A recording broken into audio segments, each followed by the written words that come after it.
Hello. Hi. Hello. ఈరోజు AP హైకోర్టులో పోస్టులు పడ్డాయి. 300 పోస్టులకు ఎలా అప్లై చేయాలి? ఏంటి? స్టెప్ బై స్టెప్ మీకు చూపిస్తున్నాను. ఏపీ హైకోర్ట్ అని సెర్చ్ చేయండి.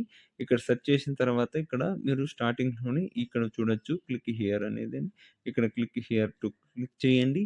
తర్వాత ఇక్కడ నోటిఫికేషన్ డీటెయిల్సు, తర్వాత ఓటీపీఆర్ రిజిస్ట్రేషన్, తర్వాత ఆల్రెడీ రిజిస్టర్ అంటే మీరు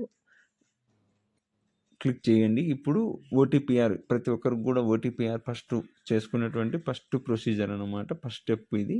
ఇది క్లిక్ చేసిన తర్వాత ఇక్కడ ఒక పాపప్ వస్తుంది. దాన్ని క్లోజ్ చేయండి. ఇక్కడ క్లోజ్ చేసిన తర్వాత మీకు ఇక్కడ లోడ్ అవుతున్నది. ఒక్క నిమిషం వెయిట్ చేయండి. ఇక్కడ క్లోజ్ చేయండి ఈ పాపప్ని. తర్వాత ఇక్కడ వచ్చేసి చూడండి 10th క్లాస్ కానీ SSC 7th class as per name ఎట్లా ఉంటుందో సర్టిఫికేట్లో అలానే ఎంటర్ చేయండి. ఇక్కడ మీ ఫాదర్ నేమ్ కానీ మీ మదర్ నేమ్ కానీ ఎంటర్ చేయాల్సి ఉంటుందన్నమాట as per 10th class certificate. ఇప్పుడు ఇక్కడ రిలేషన్షిప్ ఫాదర్ అయితే ఫాదర్, మదర్ అయితే మదర్ పెట్టండి. తర్వాత ఇక్కడ మీ డేట్ ఆఫ్ బర్త్ అనమాట. డేట్ ఆఫ్ బర్త్ ఇక్కడ ఎంటర్ చేయండి. మీ డేట్ ఆఫ్ బర్త్, ఏ మంత్, ఏ డేటు, ఏ ఇయర్ అనేది, మ్యారిటల్ స్టేటస్ మ్యారీడా అన్మ్యారీడా అనేది, ఇక్కడ జెండరు మేల్ ఫీమేల్ అనేది సెలెక్ట్ చేయండి. ఈ ఇన్ఫర్మేషన్ ప్రతి ఒక్కరు స్టెప్ బై స్టెప్ మీకు క్లియర్గా చూపించడం జరుగుతుంది. మీరు తప్పకుండా లాస్ట్ వరకు చూడండి. మీ మెయిల్ ఐడి కూడా ఇవ్వాల్సి ఉంటుంది, మొబైల్ నెంబర్. ఈ రెండు కూడా వెరీ వెరీ ఇంపార్టెంట్, ఎందుకంటే ఫర్దర్ కమ్యూనికేషన్ ఉంటుంది కాబట్టి. ఇప్పుడు కన్ఫర్మేషన్ ఈమెయిల్ ఐడి ఎంటర్ చేయండి. వన్స్ ఎంటర్ చేసిన తర్వాత మీ అడ్రస్ డీటెయిల్స్ ఇవ్వాల్సి ఉంటుందన్నమాట. మీ ఊరు అడ్రస్సు, పోస్టు, మండలము, ఏ సిటీ, ఏ డిస్టిక్, ఈ డీటెయిల్స్ ఇవ్వాల్సి ఉంటుందన్నమాట. మీరు ఒక్కసారి క్లియర్గా చూడండి. మీకు ఎటువంటి సందేహాలు ఉన్నా కూడా కామెంట్ చేయండి, నేను రిప్లై ఇస్తాను. మీకు ఎటువంటి డౌట్ ఉన్నా కూడా. ఈ అప్లికేషను అంటే మార్చ్ 30 తారీఖు ఓపెన్ అవ్వడం జరిగింది. ఈరోజు 31 కాబట్టేసి ఇవన్నీ కూడా మీరు ఆన్లైన్ నోటిఫికేషన్లో ఒకసారి చెక్ చేసుకోండి. నోటిఫికేషన్ ఏ పోస్టులు ఎన్ని ఉన్నాయి, మనం ఏనికి ఎలిజిబుల్ ఉన్నాము, ఎడ్యుకేషన్ క్వాలిఫికేషను, ఎన్ని పోస్టులు ఉన్నాయి, మన క్యాస్ట్కు ఉన్నాయా లేవా ఒకసారి మీరు చెక్ చేసుకోండి. చేసుకున్న తర్వాత మీరు ఇక్కడికి వచ్చి ఫిలప్ చేసుకోండి. కరెక్ట్గా ఒక 10 నిమిషాల్లో మీ అప్లికేషన్ను ఫిలప్ చేసేయచ్చు. ఇక్కడ యాజ్ సేమ్ అని ఎంటర్ చేస్తే కనుక ఆ డీటెయిల్స్ ఇక్కడ ఇస్తాము. తర్వాత ఎగ్జామ్ సెంటర్స్ అన్నమాట. ఎక్కడైతే 3 ప్రిఫరెన్స్ లొకేషన్స్ ఎంటర్ చేయాల్సి ఉంటుంది. చేసిన తర్వాత మీరు ఐ అగ్రీ కొట్టండి. ఇక్కడ ఏదన్నా మీరు ఫర్దర్ నెక్స్ట్ అని కొడితే రిజిస్టర్ కొడితే కనుక అక్కడ ఇన్ కేస్ రాలేదంటే ఏదో ఒక ఫీల్డ్ మీరు మిస్ అయినారని అర్థం అన్నమాట. అందుకోసం ఇక్కడ మీరు ఇక్కడ ఫిలప్ చేసుకొని మళ్ళీ రిజిస్టర్ అవ్వాల్సి ఉంటుంది అన్నమాట.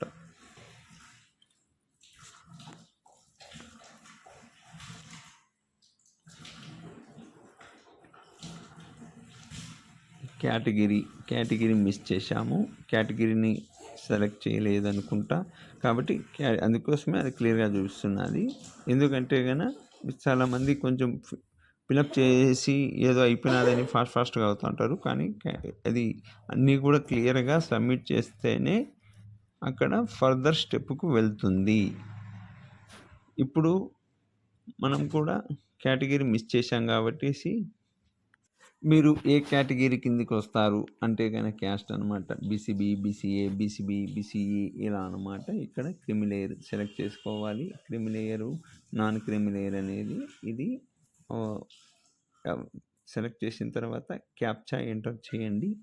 క్యాప్చా ఎంటర్ చేసిన తర్వాత రిజిస్టర్ కొట్టండి. అంతే. ఇక్కడ పాపప్ క్లోజ్ చేయండి. ఇప్పుడు మీరు మీ ఓటీపీఆర్ అనేది ఒకటి వస్తుంది. ఈ మీకు మొబైల్ మెసేజ్ వస్తుంది. తర్వాత వచ్చేసి ఈ ఓటీపీఆర్ నెంబర్ను మీరు ఎక్కడైనా సేవ్ చేసుకోండి మొబైల్లో. అదిగోండి, ఇది నోటిఫికేషన్ ఏమేమి ఎలా అనేది ఈ నోటిఫికేషన్ మీరు జాగ్రత్తగా చదివి ఒకసారి రిజిస్టర్ మళ్ళీ తర్వాత అప్లై చేసుకోండి. ఇక్కడ click here to apply online click చేసిన తర్వాత ఇలా ఓపెన్ అవుతుంది అన్నమాట. ఒక 10 సెకండ్స్ అన్నమాట టైం పడుతుంది. ఇక్కడ ఫస్ట్ పోస్ట్ సెలక్షన్, మీరు ఏ పోస్టుకు ఎలిజిబుల్, ఎన్ని పోస్టులు ఉన్నాయి ఆ పోస్ట్ చూసుకోండి. ఇక్కడ నేను ఏ పోస్టు అనేది కంటే కన్నా సెలెక్ట్ పోస్ట్ అనేది మీద క్లిక్ చేశాను. కంప్యూటర్ ఆపరేటర్ అనే పోస్ట్ మీద క్లిక్ చేశాను. బీసీబీకి 12 పోస్టులు ఓపెన్ కేటగిరీలో ఉన్నాయి, బీసీబీకి 2 ఉన్నాయన్నమాట. ఇప్పుడు ఫర్దర్ నెక్స్ట్ స్టెప్ అన్నమాట పర్సనల్ డీటెయిల్స్. ఓటీపీఆర్ రిజిస్టర్ చేసేటప్పుడు మన అడ్రస్సు, మన డేటా మొత్తం ఇచ్చింటాం, అంటే క్వాలిఫికేషన్తో సహా అక్కడ ఇచ్చాం కాబట్టి బై డిఫాల్ట్గా ఇక్కడ అప్లికేషన్ పర్సనల్ డీటెయిల్స్ మనము ఏమీ మాడిఫై చేయనవసరం లేదు. మీరు ఒక్కసారి క్రాస్ వెరిఫికేషన్ చేసుకొని ఏమన్నా మిస్ అయినాయి అనేది చూసుకోవచ్చు. వన్స్ క్లియర్ అయిన తర్వాత మీరు ఫర్దర్గా next save and next button click చేయాల్సి ఉంటుంది అన్నమాట. ఓకే, ఇప్పుడు క్వాలిఫికేషన్ స్టేటస్ అన్నమాట. మీ క్వాలిఫికేషన్కు ఏమేమి ఇక్కడ చూడండి.